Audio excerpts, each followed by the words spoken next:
morning, it's Brooke with Mrs. Cog Hill Farm, and I'm in the aviary.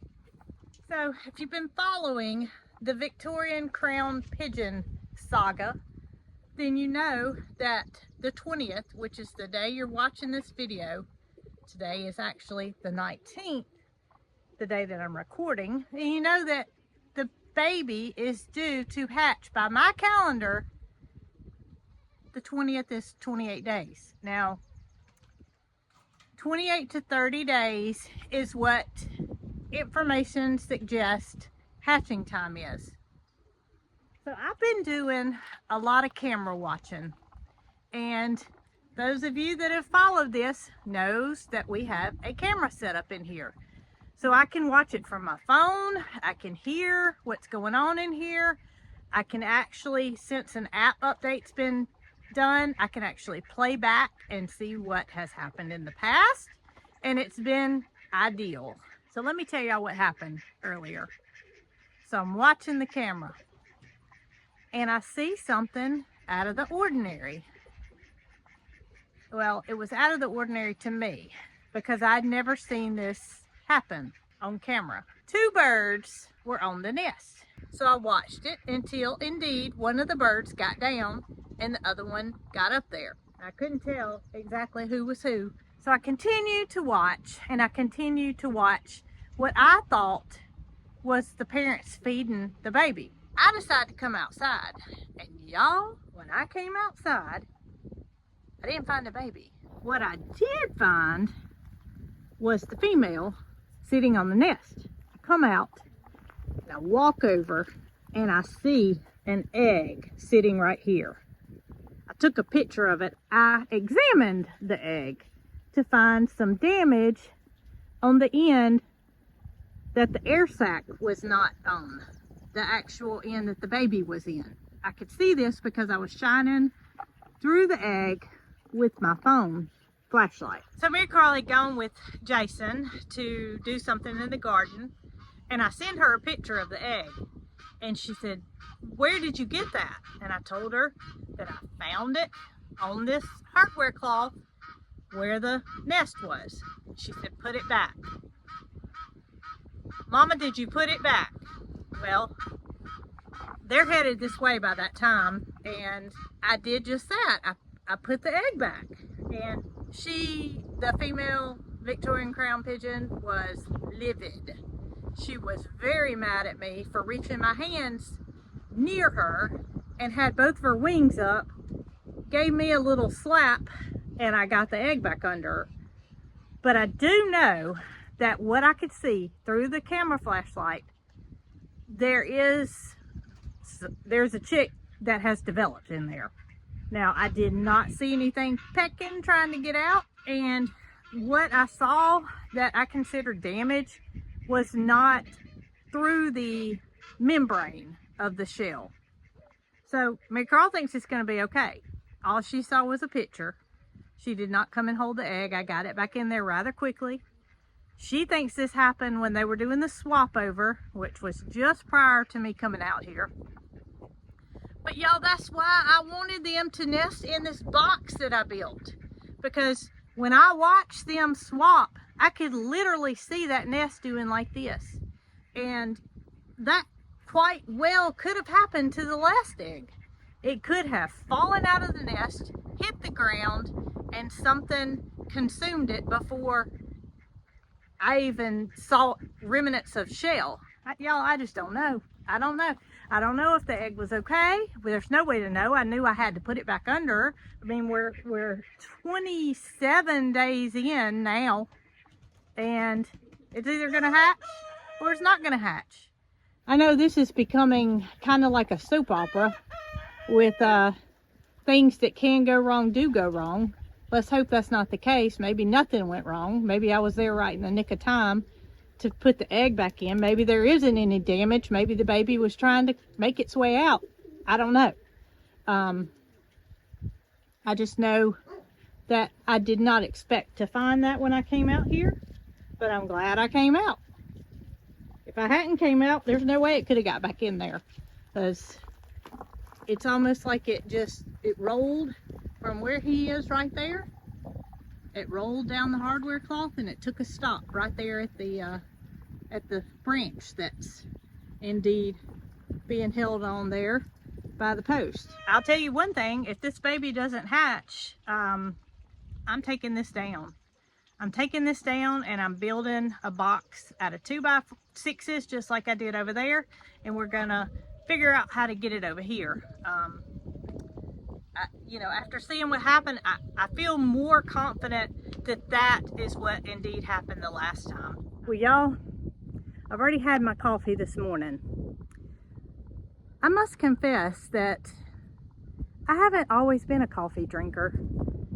I know I didn't. I didn't drink coffee when Marycarl was born, and she's 14 and a half, so I've not that long been a coffee drinker. Jason has always drank coffee. For as long as I've known him, he's been a coffee connoisseur. I have always liked coffee flavored things though. Coffee flavored candy, anything that has a coffee flavor I like, and I have always liked. But just drinking coffee as a morning routine, as we tend to do, just hasn't been a part of my life forever, and I'm so glad it is now. Today we're gonna make something with coffee, and it's not gonna be to drink. It's coffee jelly.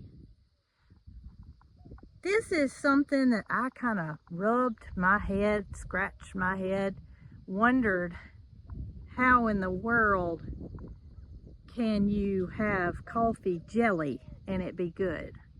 Well, come to find out, this is a Japanese dessert that is supposed to be really good.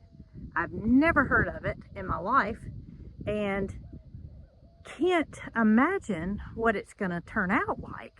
But whether it turns out or not, we're going to make it and we're going to see what the outcome is. So while it's called jelly, we're not going to put it in jars and put it in a water bath. This is something we're going to make with gelatin and refrigerate. So it's got to sit up for a while. And I must make another confession. I don't know how to make coffee.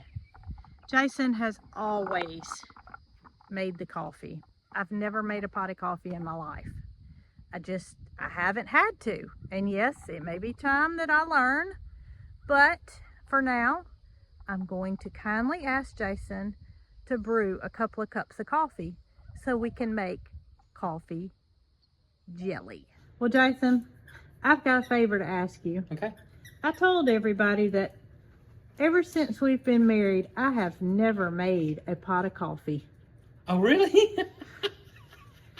I guess you haven't. I have never made a pot of coffee. Oh, and goodness. Honestly, I'm not going to learn today. Okay. So can you do me a favor? Yes. Can you brew me 2 cups of coffee? I sure can. I need it for a special recipe. Okay, I can do it. Thank you. You're welcome. All right, y'all, here we go. We are about to make a coffee dessert.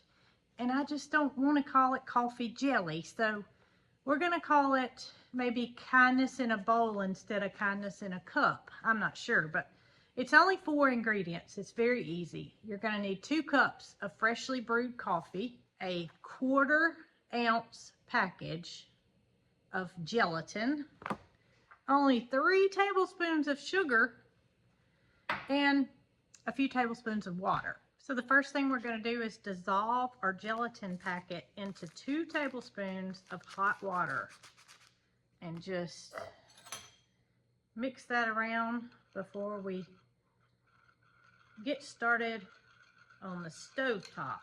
All right, so this is good and dissolved, and now over to the stove top. So into the pot goes our gelatin that has been combined with 2 tablespoons of hot water. Now we're going to add 2 cups of freshly brewed coffee. 2 cups.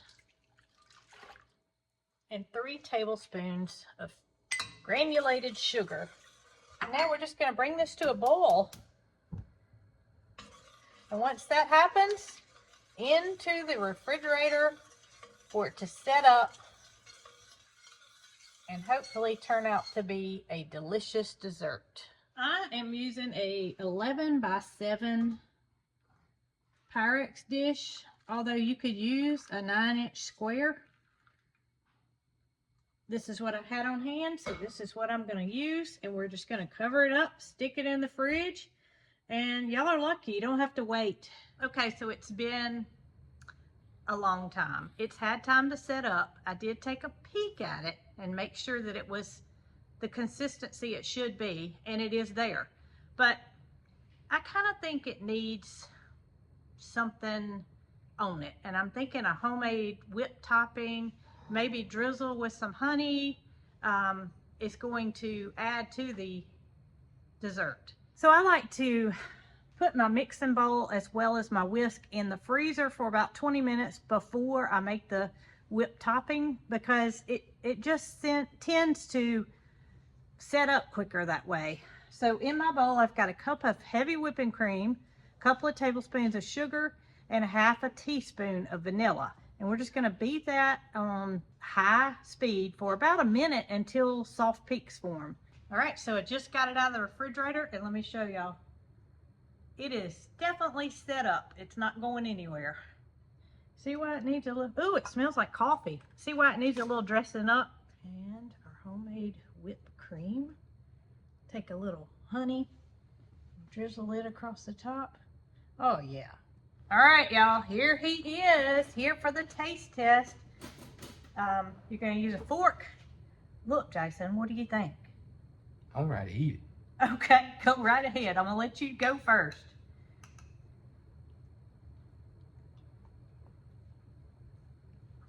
It's got a strong coffee flavor. Does it? Mm-hmm.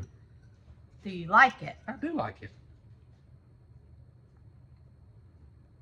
Mm. That's really good It is good. and light. It is light. It's kind of like a custard. Well, you know, it only has 3 tablespoons of sugar in the coffee mixture. That is good. That's really good. If you like coffee, you would like this a lot. Well, I said that was my thing, is I like anything coffee flavored. Mm-hmm. It does need the whipped topping. It does need the whipped topping. It's kind of messy. But in a bowl, it wouldn't be sliding around like this. It wouldn't be. But I wanted to be able to see it on camera, so a bowl would not allow for that. I said a custard. I guess it's more like Jello. Yeah, it's kind of a Like pudding. coffee Jello. Well, not pudding, but Jello. That's what it is. Mm-hmm. I'm gonna taste the. I'm gonna eating it. taste this by itself. Okay. Let's see. Let's see what this tastes like just by itself. You're not gonna believe this. Good. There's not a lot of coffee flavor Really? by itself. You try it. It's a lot more coffee flavor with the Whipped topping on it. with the whipped topping on Now, it. why would that be? I don't know. I'm not a chef. Well, look. I tell you what, you make this for your family or guest, and they'll think you're a chef. Yeah. Because that is good. It's good. Success. I guess they just play well together. The recipe can be found on the website, and so can coffee and honey if that's something you're interested in. But I appreciate y'all joining me today, and I'll be coming up with something else that we can cook. That's good.